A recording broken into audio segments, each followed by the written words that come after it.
Good morning, everybody. Welcome to today's English lesson. Now, as you know, the week's learning has been based on The Highwayman by Alfred Noyes. Yesterday, you should have hopefully planned your own innovated version of that with a Greek twist. And today we are going to be looking at spending the first half of the lesson editing and redrafting that.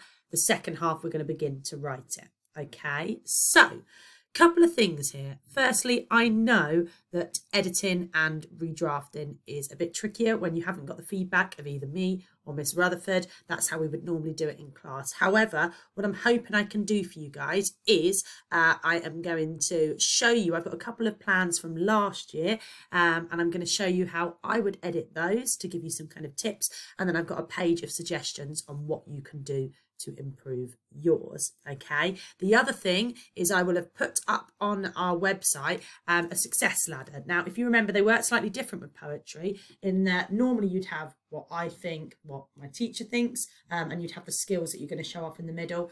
With poetry, what we do is we go, right, what I've got in my plan, okay, and then your finished version, your redrafted version, what you've got there. So the idea is we know that planning is just our first draft. We might be trying to show off metaphors, similes, repetition.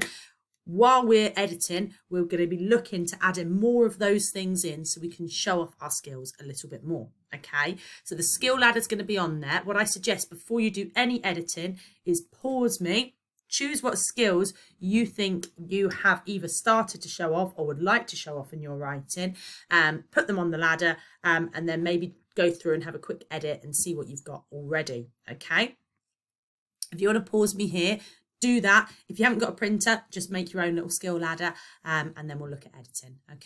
Okay, so hopefully you've identified the skills that you want to show off in your writing.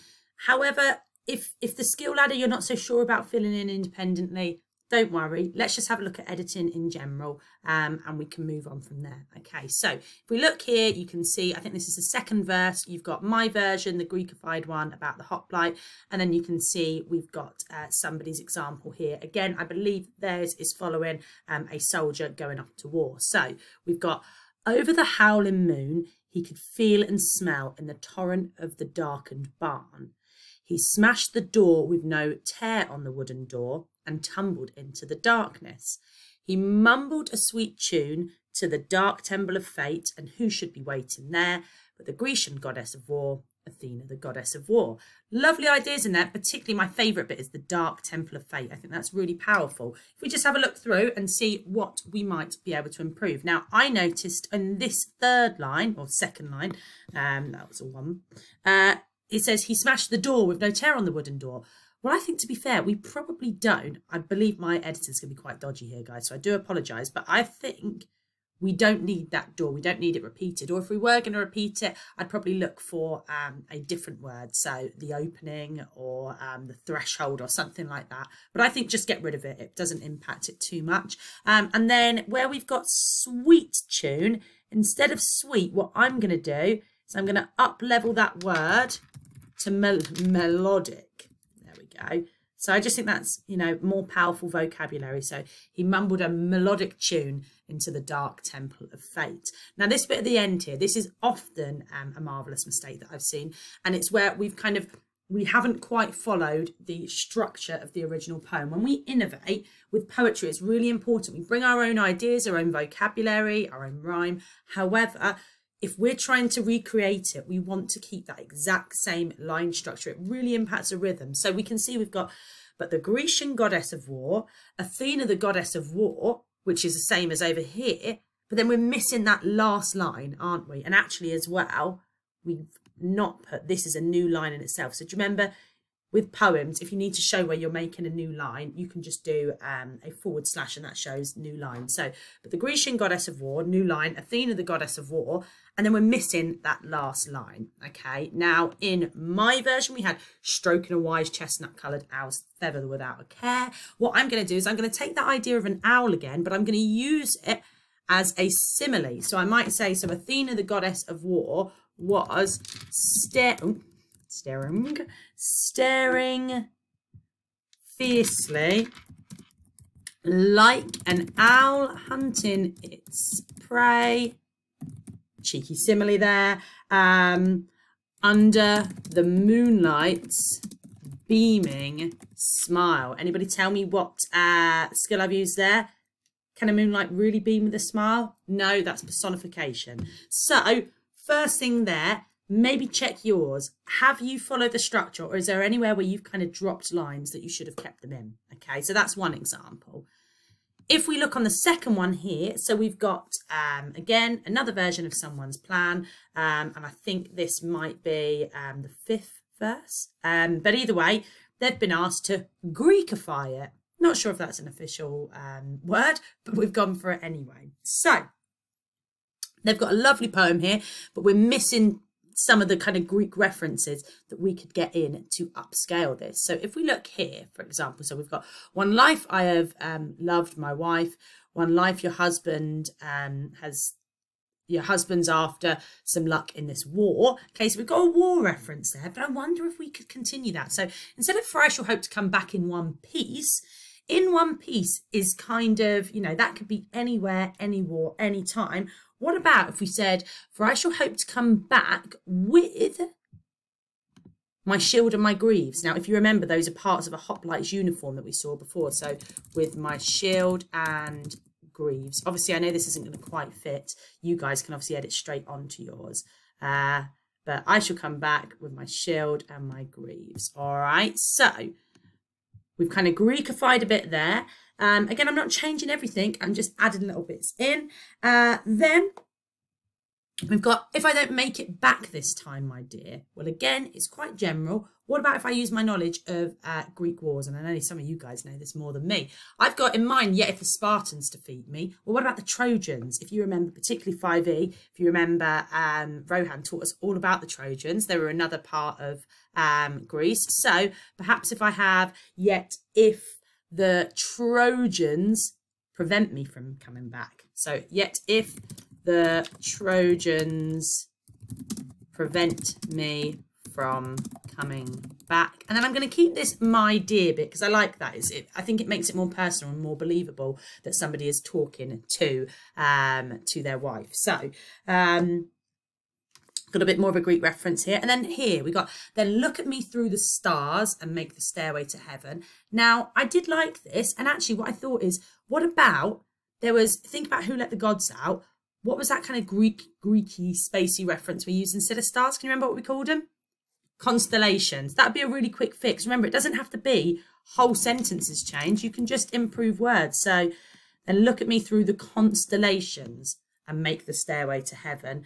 For I have been good this year, so meet me by the cheer. If the light will guide my way. Well, again, quick fix. What about if instead of the light guiding my way, we have someone like Zeus guiding the way? Another Greek reference there. So if Zeus will. Oh, I'm struggling to spell today. Ding dong. Right. Zeus will guide my way. So we had the first one extending. The second one was just a case of making it a little bit more Greek, as that was kind of the aim of the challenge. So you've had a couple of examples there. Obviously, you can come back. You can pause me here if you wanted to have a look. But I would say for you, for your editing and redrafting time, there's a few things you could do. Number one, be the teacher. Look for your own SPGs. This is something you guys are getting more and more skilled with, is finding your own mistakes. Okay, so look for those. Use editing flaps to extend or redraft verses. Now you've got two options here. I'm going to upload onto the website some editing flap templates that you can use. You can print them off, stick them over. If you choose perhaps a verse that you want to change, you can stick them over. Alternatively, you can make an editing flap, literally a piece of paper, lined paper, plain paper, whatever, and you can just stick it over and rewrite a verse that you want to have another go with. Again, upscaling any vocabulary. We did that in that first one. We changed sweet to melodic. Have a look and see. Perhaps even just choose 5 key words that you think, yeah, that one's all right, but I could do better. And then this is kind of the key thing. We're writing a poem using figurative devices. We've been focusing on those skills. So have a look for your metaphors, your similes, your repetition, your personification. Could you add more? I know you could. All right. So have a look. See again, perhaps where there's maybe 2 more you can add. Okay. So I would say pause me here. Once you're ready, if you want to play me again, and we'll look at how we're going to write these. Okay. Okay, so hopefully you've had a chance to edit now. Just as I realised I didn't give a time guide, I mean, I would say probably anywhere between 10 and 20 minutes spent doing that would probably be a good amount of time. Some of you may have wanted to do a little less or a little more, totally up to you. Now let's have just a quick look here, all right? Now normally we would have kind of our poetry writing toolkit up in our classroom, but hopefully you'll be able to spot straight away what's wrong. So I've finished my editing, and now the second part of our lesson, like I said, is where we move on to writing the poem. But the person that did this one has gone a little bit wrong. So have a look, have a pause. What do you think is wrong? Okay, I don't know why I covered my mouth. I wasn't going to say anything. I guess the thing here, straight away, when I look, I can see a huge chunk of writing. Now, that might be okay when we're writing stories or non-fiction. We tend to organise by paragraphs. A poem, we do not, okay? We know poems, we start a new line for a new line of the poem. We organise it into verses with a line between those. This is just continued on. The person has forgotten to start a new line and also to leave a line between verses. So if I go onto my final screen, the last thing I'd like you to do now is you're going to make a start on writing your poem. Notice I said making a start, okay? If you've got 6 verses, or even if you've got 4, writing all that out is going to take some time, particularly as we've just spent anywhere between, 15, 30 minutes editing and watching my input there. What I would suggest is you spend about 20 minutes, 15, 20 minutes, making a start on writing your poem, publishing your poem, today. Okay, now you're gonna have time to finish it off tomorrow, so no rush. Do what feels right for you. I've put at the top here some non-negotiables to remember. The biggest one: new line of the poem or new line on your plan. Have a look at Alfred Noyes, have a look at mine, and have a look at your template. If it starts a new line, you need to start a new line when you write it. Okay, and when you start a new line, that needs a capital at the beginning. It helps distinguish what's what. Okay, we don't want a big splodge of writing. We want it organised so it looks just like the original. Okay, other things, remembering punctuation, so either commas or full stops kind of at the end of lines within a verse. Leave a line between verses, and also the other thing, non-negotiable, your very best handwriting, please. I would love for you to send these through to me. That's 5E, 5R, whoever. I'd love to see them. So make sure that you present them as beautifully as you can. All right, now the final thing, just at the bottom here, I've put here again the same way we would in class, an opportunity for you to kind of split up your writing time. So remember, if we kind of just write furiously, I personally know that I often tend to make mistakes. I don't spot if I've missed like a capital or misspelled something. Whereas if I kind of sandwich it, I've got more of a chance of catching those mistakes. So I would set yourself a little time thing here. So for example, I don't know, literally you could do like 10 till 10 past 10. You could do writing, then you could do 10, oh gosh, sorry. You could do 10:10 till 10:15 editing. And then you could do 10:15 till, I don't know, 10:30 writing if you wanted, or a little bit shorter. Whatever you want to do, I'd say split your time up, give yourself a little bit of editing time in the middle. So have a go, perhaps look at just doing, why don't we set a challenge of the first 2 or maybe 3 verses, get those written out. If you need any help, then send it over to me. I'm more than happy to give suggestions.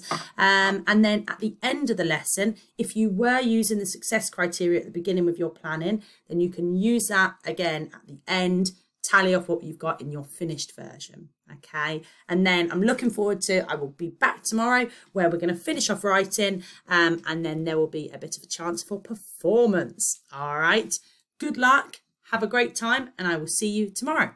Bye.